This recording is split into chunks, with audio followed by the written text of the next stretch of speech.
Good morning, everyone. It's Thursday morning.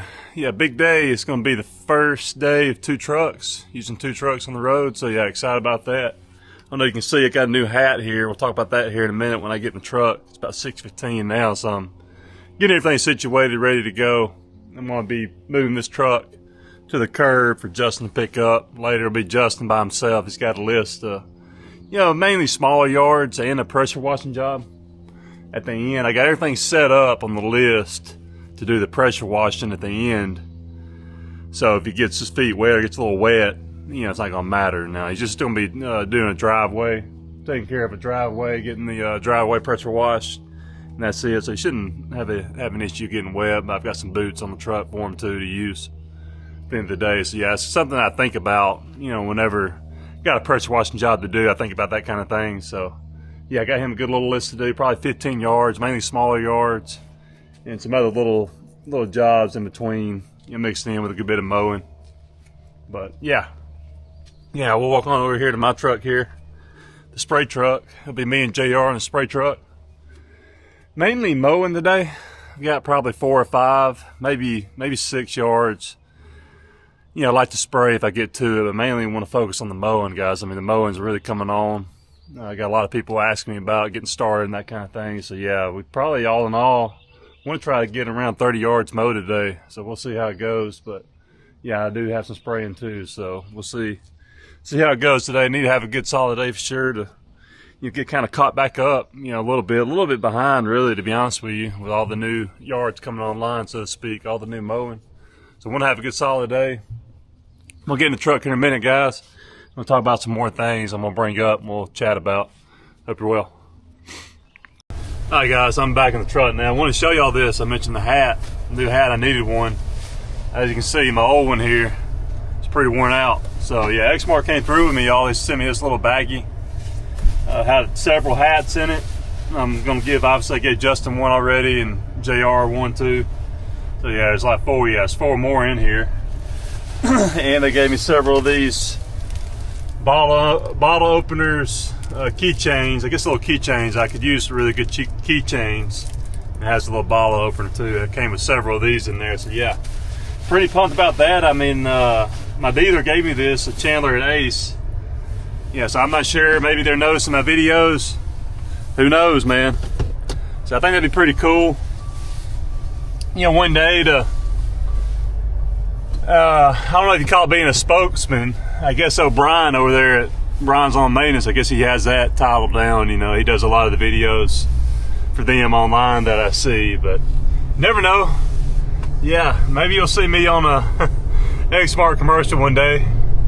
Be kind of cool, but yeah, I'm not counting on it, but who knows, right? I mean, I'm gonna keep doing YouTube, keep supporting the Exmark and all that kind of thing. So yeah, very thankful that they sent me this. I could actually use a little baggie like this just to put stuff in, right? So yeah, I appreciate them sending me that. Even has my name on it with the Exmark logo, and I love the hats.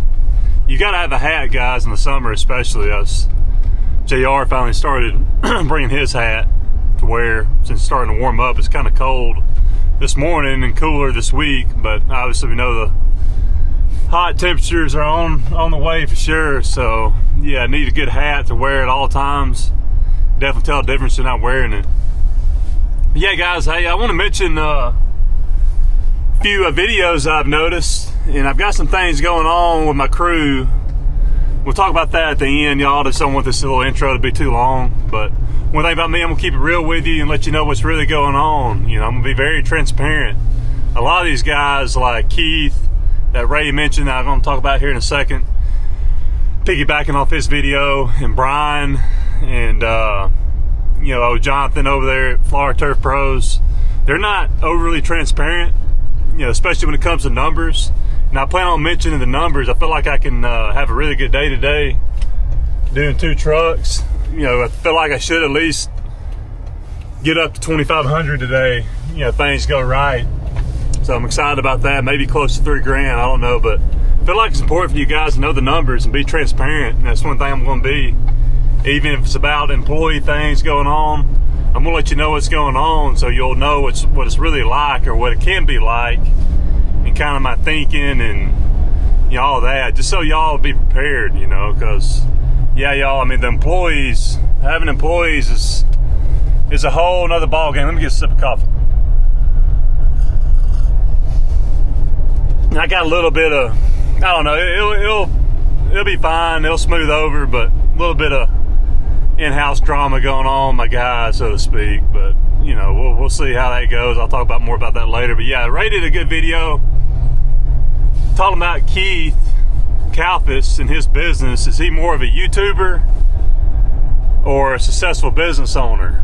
And Ray mentioned the fact that he don't really have any equipment, and I don't necessarily think you got to when you're in Keith's shoes doing what he does, but you would think doing all the property cleanups, and he does a lot of rip outs where he rips out, you know, bushes and shrubs and trees and replaces them with new stuff. You think that he would at least have like a mini skid to make it easier on his guys, right? It's easier to do those jobs. I think that'd be pretty logical, right? But yeah, I mean, I kind of agree with Ray, but I mean, I can see him still doing well.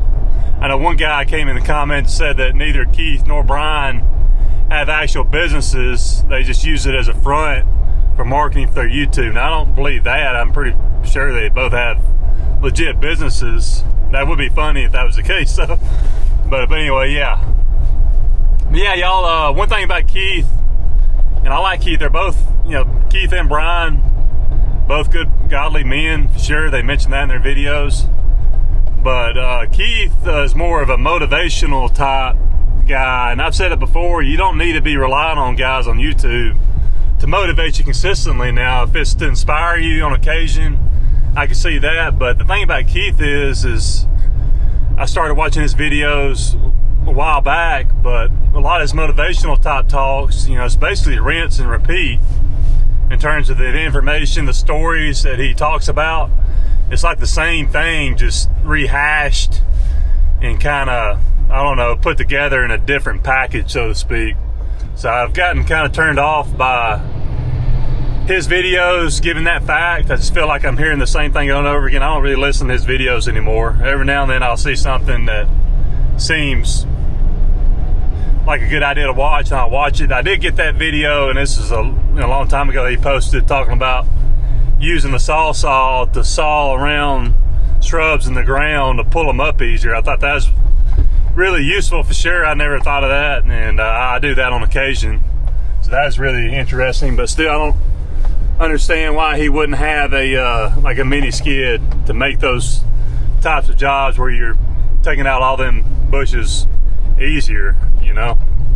But anyway, yeah, there's that. There's another video, I think it was, yeah, Jonathan mentioned, I think he had a potential buyer of his business,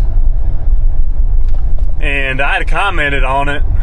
I was curious because, like I mentioned before, you know, he kind of teased at telling us the number, but he never did. He kind of skirted around giving the actual number. He mentioned EBITDA, which is a number typically used with publicly traded companies in the stock market and whatnot. So I'm not really sure why he would bring that up. Well, I do understand it, but that's typically something that you really don't hear much about. I wouldn't really expect, you know, a lawn care guy to bring up, you know, because that's typically something you hear, you know, stock market people and investors and all that kind of stuff bring up, you know, those types of terms involving finances and buying companies and all that. Not necessarily a small lawn care business, but I thought about just joking around with him and saying that someone offered him a lifetime supply of hair gel, and I guess that just wasn't enough, you know, because he likes to spike his hair up. You know, just being funny. I wasn't, you know, trying to be a jerk. I never did, but I thought about it. But I did ask him, and this is something that I wanted to bring up my land and having a shop. I did ask him in the comment I made, did they mention the fact that he doesn't have a shop? I don't think. I think he operates from his house and from storage lockers. I think he's got a couple storage lockers. I would think, I mean, I think this is pretty logical that your business is going to be worth a whole lot more and more valuable if you have a shop space. So that's kind of one of my thinking. That's my thinking there, building the shop, or one of my reasons for it, is it make my business way more valuable. and more attractive to a potential buyer in the future if I decide to sell. Now, I don't necessarily feel like you got to worry about that, especially if you know you got several years to go in terms of an exit plan, all that. Obviously, I'm nowhere near that right now. Looking forward to the future and growing and doing different things. So I don't think that's something you guys need to really worry about at all. You know, right now, I think that'd be something that once it gets to that time that you can hone in on towards the end, once you're there, once you're done growing and established and all that kind of stuff. But yeah, it's just, you don't need to be really worried about it, in my opinion, at all, until you get to that point where you know you're close to the end, right? So it's just one less thing to worry about. So that's kind of my thinking there, my opinion, in terms of an exit plan, selling, all that. Maybe in the back of your mind, but yeah, don't worry about, you know, putting a lot of thought into it until you get to that point. But yeah, I thought that'd be funny to bring that up just as a joke, you know, because Jonathan likes to spike his hair up. Yeah, he obviously uses some kind of hair products. But yeah, I mentioned maybe 500,000. I was hoping that he would actually tell what they offered because I was curious. Because I know we're all curious about numbers, right, y'all? And again, a lot of these YouTubers that are successful YouTubers, they're not very transparent with the numbers.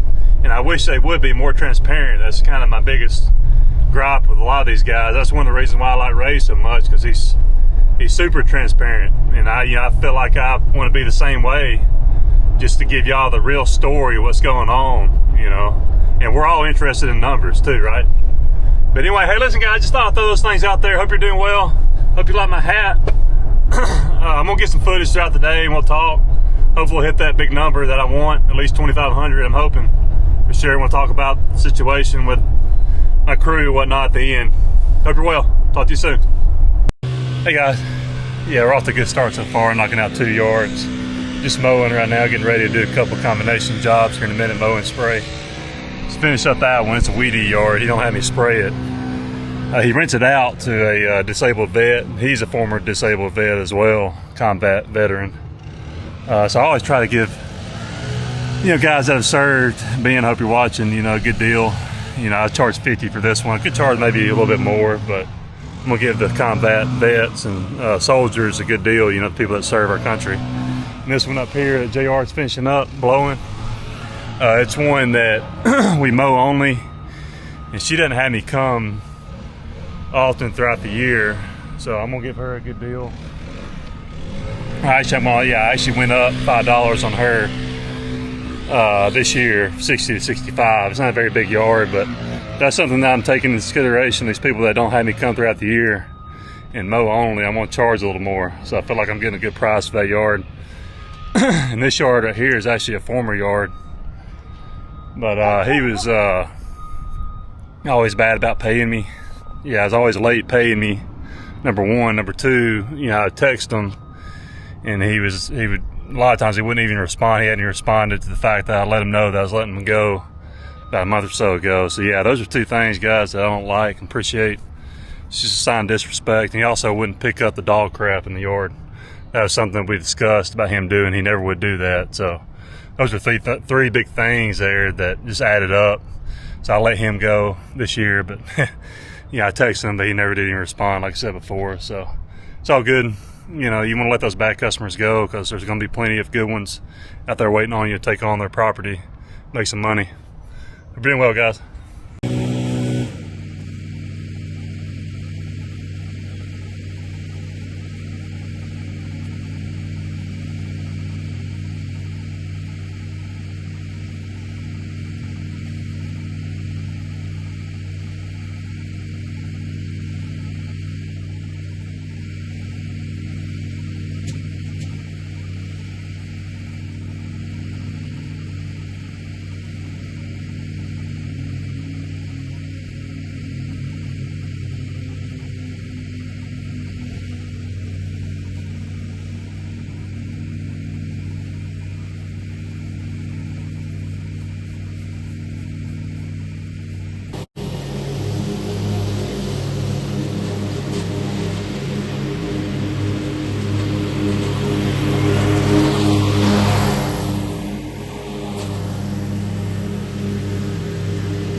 So y'all, yeah, I just had to pick something up I left at the yard earlier this morning. So yeah, got good and bad news. I guess I'll go ahead and start with the bad. It's a little after 5 right now, so we've had a full day.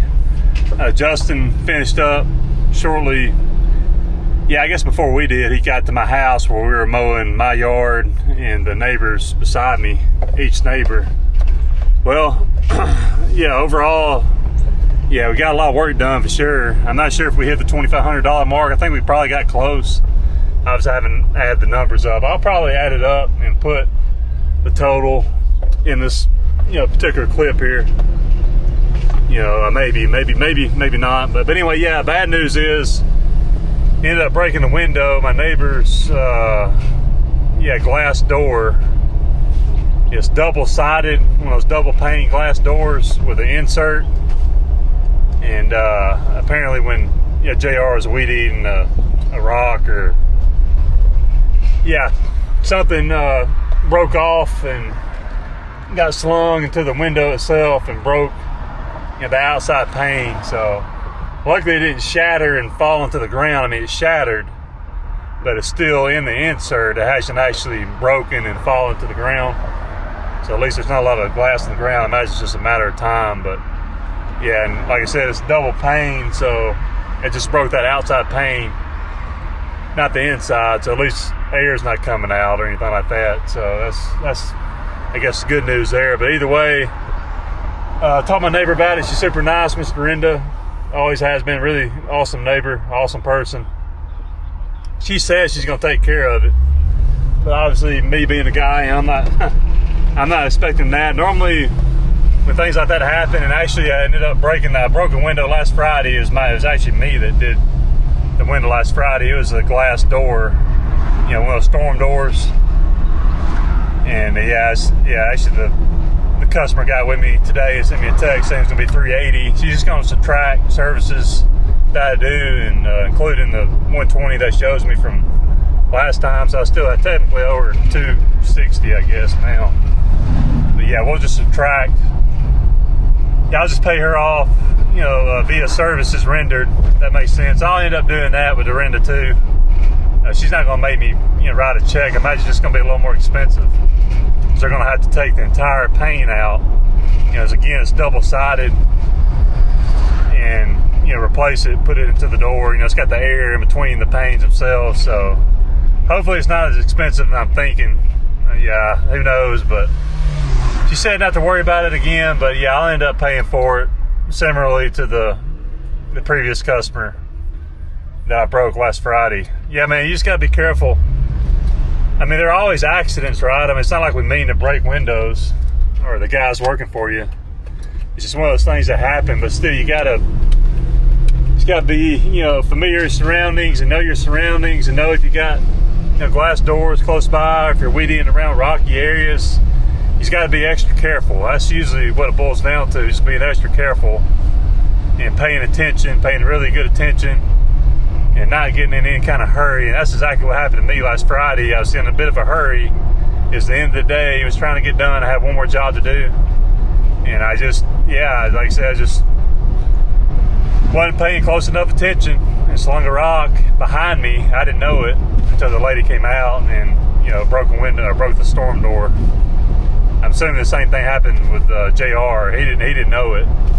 He didn't realize it. Like I said, it didn't shatter and break him to the ground. But anyway, it just sucks there. But yeah, good news is, overall I had a really good day. We got all the yards I wanted to get done. Justin got his list done. I think Justin did 12 to 14 yards and did a $150 pressure washing job at the end of the day. So that's good. He got the main ones done that he needed to. I think he said he had to skip one because there's a lot of the neighbors having some construction done, and there was a lot of cars parked by the road, so he ended up skipping that one. But yeah, it's not a big deal. I talked to the customer about it, and he's cool. Let's wait until next week. He actually wants to trim some bushes too. Yeah, overall good day. I think I mentioned the fact, having some little bit of drama. I'm not gonna get into that. It really just boils down to Justin, my main guy. He just has a hard time assimilating, if that makes sense. Getting along with new guys. He tends to expect guys that come along or work for me, whether they're part-time or not, to work like me and him do. super, you know, more, maybe a little faster, more efficient, that kind of thing. But at the end of the day, you can't expect that. I think that's the issue with him and JR. They don't particularly necessarily, I don't know if they really like each other right now, because each of them sees various things in the other. And I think Justin tends to, his expectations are a lot higher than they need to be. And JR does a great job overall. He's not quite as fast as me and Justin are, right? And he's still trying to get used to the properties. And, you know, a lot of the yards that we're doing here lately are yards he hadn't done yet, right? So there's still things that he's learning, you know, both ways. You know, he's learning to work with us, and Justin needs to learn to be a little more patient. That's what I tell him. Just be patient. You know, he's new. He doesn't really mow hardly at all. He's basically doing all the edging, the weed eating, the blowing. Not all of it. I mean, that's primarily what he does. And, you know, me and Justin will do a little bit of everything, right, when we're working all together. But anyway, yeah, that's just part of it. I mean, you want to make sure your guys are getting along, and, you know, there's harmony in the crew, right? You don't want disharmony in the crew. That's what I'm trying to avoid. You know, I'm talking to them both a little bit just to make sure we're all on the same page and getting along. You know, I'm telling Justin just to relax. You know, not everybody's going to work like me and him, like I said before. So that's the main point I'm trying to make to Justin. Just be patient. You know, like I said, JR does a great job overall. He's still learning a little bit and trying to get used to working with us, you know, as a team, that kind of thing. So you know, he just can't expect, his expectations have to be a little bit lower. And he gets really flustered over little things, Justin does. Just the littlest thing, even things that he'll do, and it's not a big deal if he does the same things that he gets flustered about other people doing. But it's like I said, it's just been rare that he ever really likes anybody that works with us over the years. So yeah, it's kind of become an issue. And again, I doubt Justin, this is probably gonna be his last year. He may work part-time, but I'm kind of ready to move on, to be honest with you. It's just, yeah, his personality is unique for sure, and kind of hard to get along with at times. I've just learned to deal with it and do the best I can to work with him and try to manage his emotions and all that kind of thing. It's easier said than done, that's for sure, though. Like I said before, I mean, Justin does a great job overall, and he's gotten better over the years, but there's still things I just got to deal with from time to time that can be frustrating. But yeah, y'all, overall a good day other than the broken window. Hopefully it won't cost me too much, so it's a little bit frustrating, a little bit of a bummer. But yeah, I'm gonna count my blessings at the end of the day, get through it. Yeah, it's been a long time since we broke 2 windows in less than a week, so that's not good. But luckily we're generating a lot of revenue.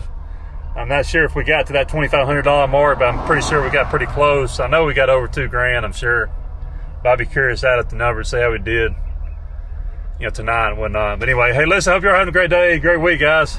Not sure if I'll do a video tomorrow or not. God bless you. Talk to you later.